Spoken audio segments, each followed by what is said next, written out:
बच्चों, आपके सामने 80 शब्द प्रति मिनट गति का डिक्टेशन दे रहा हूँ। ये डिक्टेशन भी कोर्ट से संबंधित ही है। देखें। Yes, start. माननीय सभापति जी, हमारे मंत्री महोदय ने जो बिल पेश किया है उसका मैं समर्थन करता हूँ।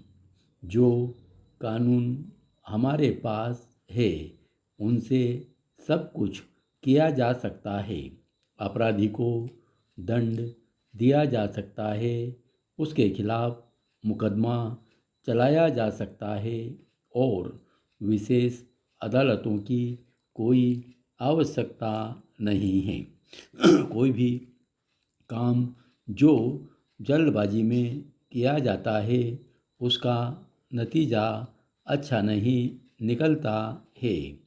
शांतिपूर्वक, धैर्य तथा व्यवस्था के साथ काम होना चाहिए और हर अपराधी को न्याय मिलना चाहिए। वर्तमान समय में विशेष अदालतों का कोई महत्व नहीं है। राजनीतिक भेदभाव से प्रेरणा लेकर ही इन अदालतों की व्यवस्था की गई थी। अब इसका अंत होना चाहिए। इन शब्दों के साथ मैं इस विधेयक का समर्थन करता हूँ। एक बार फिर इस देश के लोगों को यह सोचने पर मजबूर किया जा रहा है कि क्या इन विशेष अदालतों की आवश्यकता है या नहीं। सत्ता दल के सदस्यों ने जो तर्क दिए हैं उनके समाधान के लिए मैं सिर्फ एक ही बात उनसे पूछना चाहता हूँ।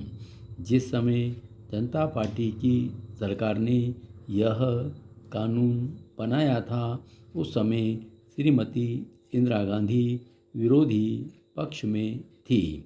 उस समय वह और उनकी पार्टी के सदस्य यह कह सकते थे कि इस कानून का उद्देश्य केवल उनके खिलाफ मुकदमे चलाना है, लेकिन आज वे स्वयं सत्ता में है।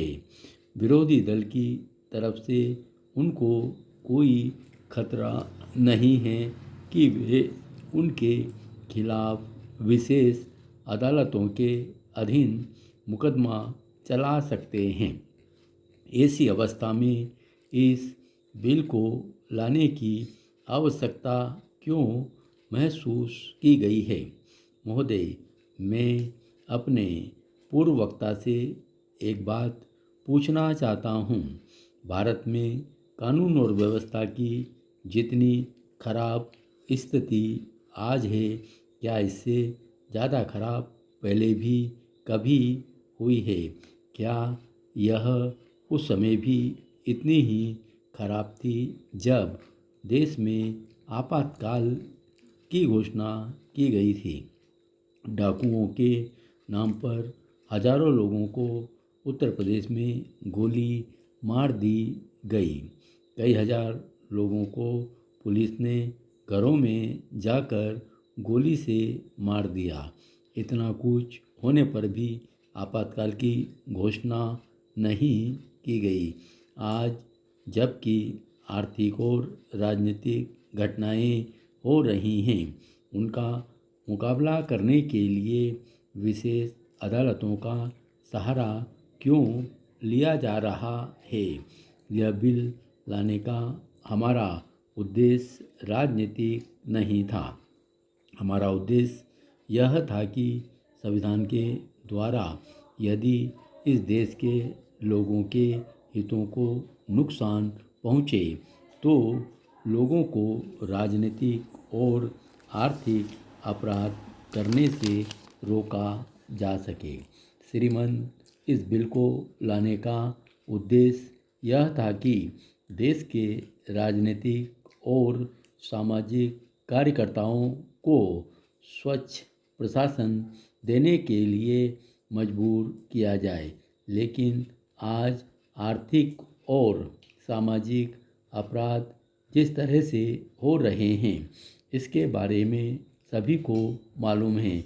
आज आपके मंत्री विदेशों से कमीशन तय करके इस देश के भाग्य को तय करते हैं।